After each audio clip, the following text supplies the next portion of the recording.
Hej og tak fordi du har lyst til at kigge med på min video, som i dag handler om, hvordan gør jeg min kvinde glad. Det kan jo godt være lidt en opgave det her med, hvordan at man lige får drejet sig til at gøre det rigtige, som hun vil blive glad for, og som hun påskønner. Det her med at gøre kvinderne glade, det er ikke altid sådan lige til, fordi at tit så ved vi faktisk heller ikke selv, hvad det er, vi har brug for. Fordi at vi er påvirket af alle mulige udefrakommende ting som job og børn og hverdagen og rengøring og alt det her. Så nogle gange glemmer vi faktisk lidt at mærke efter, hvad det er, vi har brug for som kvinder. Men det kan være lidt svært, når det er, at vi synes, at der ikke er tid og overskud. Men så må vi jo lige sætte os ned og mærke efter. Men det skal jo handle om en lille generalisering, kan man sige, af hvordan at man sådan overfladisk kan prøve at arbejde sig lidt ind på, hvordan man kan gøre sine kvinde glade. Det handler jo også lidt om, at os kvinder, man kan forestille sig lidt, at os kvinder, vi er sådan lidt ligesom havet. Det helt store hav, man sådan ser ude i horisonten.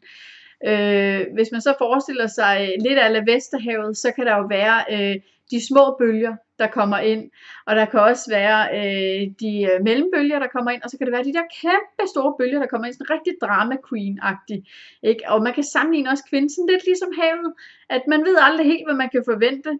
Altså nogle gange, så går det sådan lidt lige ud, og andre gange, så er det de store bølger, og nogle gange mellembølger, og nogle gange små bølger. Man ved aldrig helt, hvad man kan forvente sig.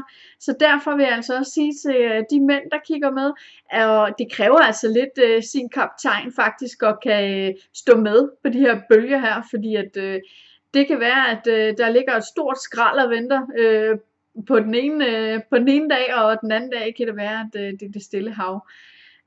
Og der er det nemlig, at vi skal finde ud af, hvad sprog vi skal tale for, at vi også forstår hinanden. Fordi det er nemlig sådan lidt en opgave, det her med at forstå hinanden som mand og kvinde og vores forskellige behov.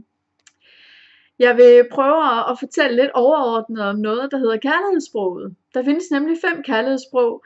Der findes det, der hedder anerkendende ord, og det handler om det her med, at man fortæller hinanden, for eksempel, jeg synes bare, du ser helt fantastisk dejlig ud, eller når du gør sådan, så får du mig til at føle mig som en bedre mand, eller at man sådan ligesom får sagt nogle ord, som gør hende glad og fylder hende op med kærlighed.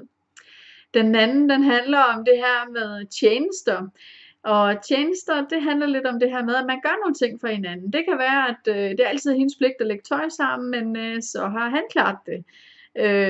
At det kan også være nogle andre små ting, som at han har handlet ind i Netto, og han har ringet og sagt til hende, ved du hvad baby, du skal bare komme hjem, jeg har klaret det, og så har vi bare noget tid, vi lige kan have sammen. Og den tredje, den hedder tid sammen. Og den handler jo selvfølgelig om det, som overskriften er. Det handler om det her med, at når vi er i samme rum, og når vi sidder sammen og gør nogle ting sammen, så har jeg det rigtig dejligt. Og så er der den, der hedder gaver også.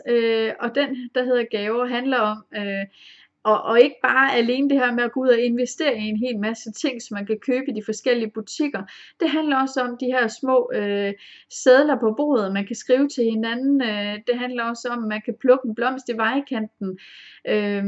Måske bare lidt det her lidt overraskende moment, hvor man ligesom siger, at når jeg får den her gave her, så føler jeg mig bare som noget helt specielt, og det bare gør mig glad.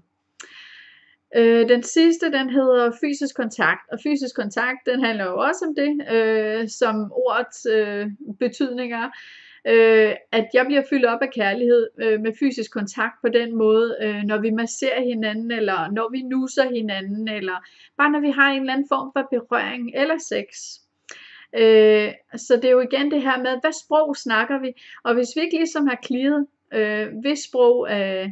hvis sprog at jeg taler, så går det jo hen og bliver sådan lidt en gættekonkurrence, og det er jo gerne det, vi er ude i parforholdene, det er, at vi kommer nogle gange til at give det, som egentlig er vores eget behov.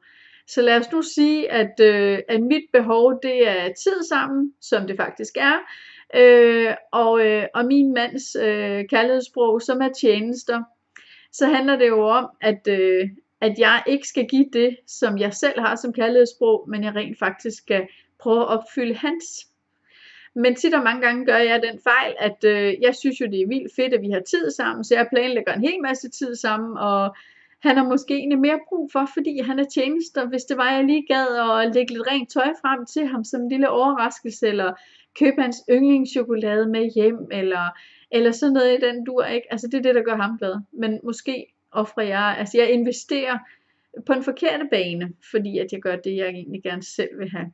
Så det er rigtig vigtigt nogle gange, at vi ligesom får klidret i vores forhold, hvad er det, jeg har brug for, hvad er det, du har brug for, for at vi ligesom kan kode hinanden ind på, så vi ligesom finder hinanden.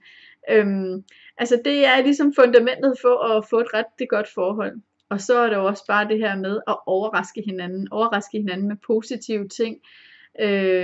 Små sedler, sms'er, ture, udflugter, det kan bare være at proppe et tæppe ud under et træ i haven, og have lagt 2 kolde øl, eller et eller andet. Altså der skal så lidt til, men det handler også om at investere i det, og det handler også om at tage ansvar for sit forhold, for at det rent faktisk holder på en lang bane.